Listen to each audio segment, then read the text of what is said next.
Hello guys, today we're gonna rate the easiest dog to train from the working class. With number 1, the Akita. The Akita, in my opinion, they are very headstrong dogs. They have high energy.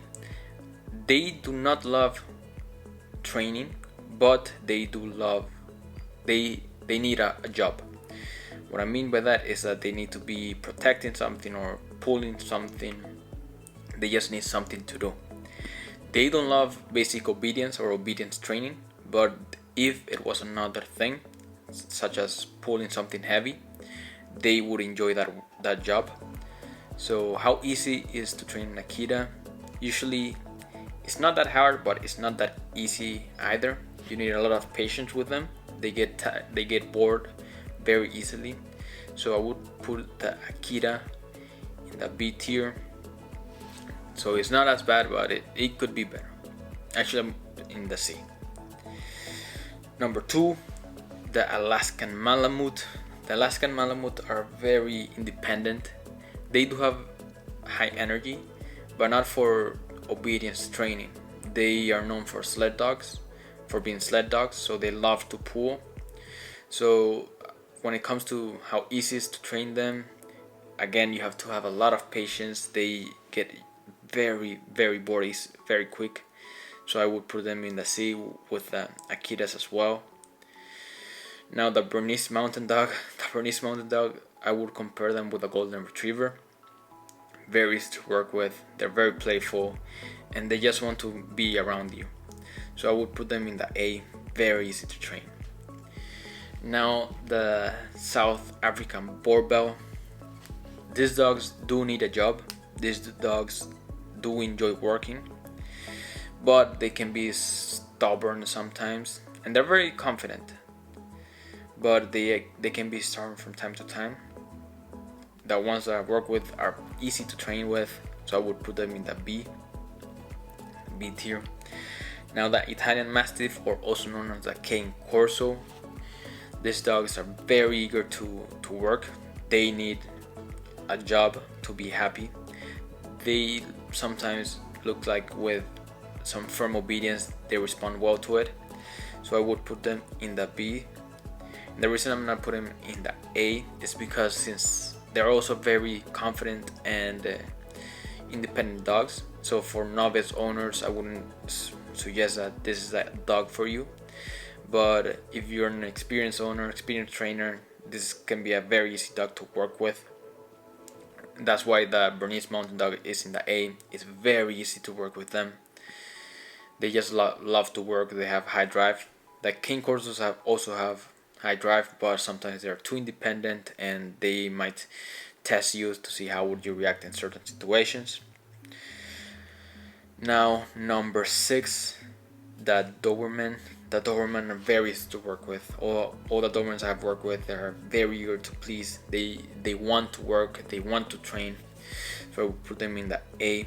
Very easy to work with the Doberman. Now number 7, the Great Pyrenees. The Great Pyrenees, I'm gonna go straight to the D, and the reason is because they're very independent. They are known for protecting livestock in farms, but that does not translate to obedience. Sometimes they get tired or bored very easily.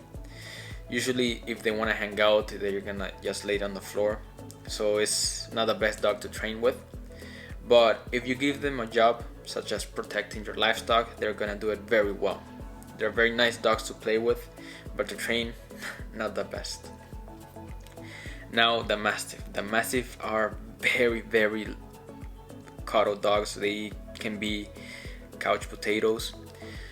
So in training, they also get bored easily. They just want to hang out with you, just interact with you. So I will put them in the C. They're very fun to be with. Not the best to train, but they do like training when they're puppies, because I think because of the attention they get. But when they get older, they just get bored and they're like, you know what, I'm done training. That was enough for today. They're funny to work with, to hang out with. But yeah, they're not the easiest to train when they get older. And there's a lot of slobber as well.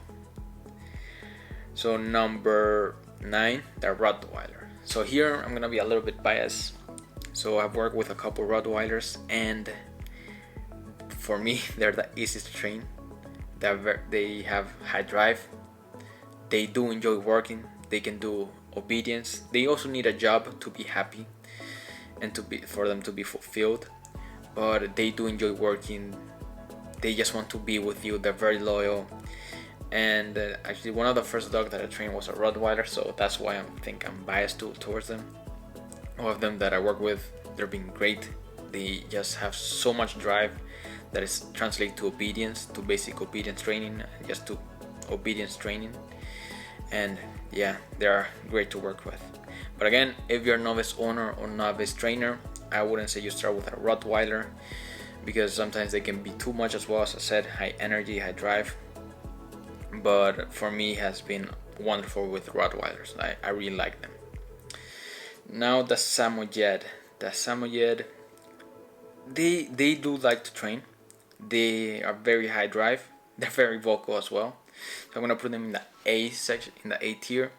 They're very fun with. They're very, very, very high energy. And if you have food, they're gonna work for it. And lastly, the Husky. The Husky, the D. They can be very stubborn, very vocal, and if they don't like something, they're gonna let you know. So yeah, Huskies are not the best to work with. They get tired easily as well, and they just don't care about training sometimes. But yeah, I would put the Husky in the D tier. So this is my list. I hope you enjoyed the video. If you would rearrange this list in any way or any form, comment down in the video how would you do it. Comment down in the video what breed should I do next, what class should I do next. And if you stay until the end and like the video, show your support by liking the video, commenting on it, and see you on the next one.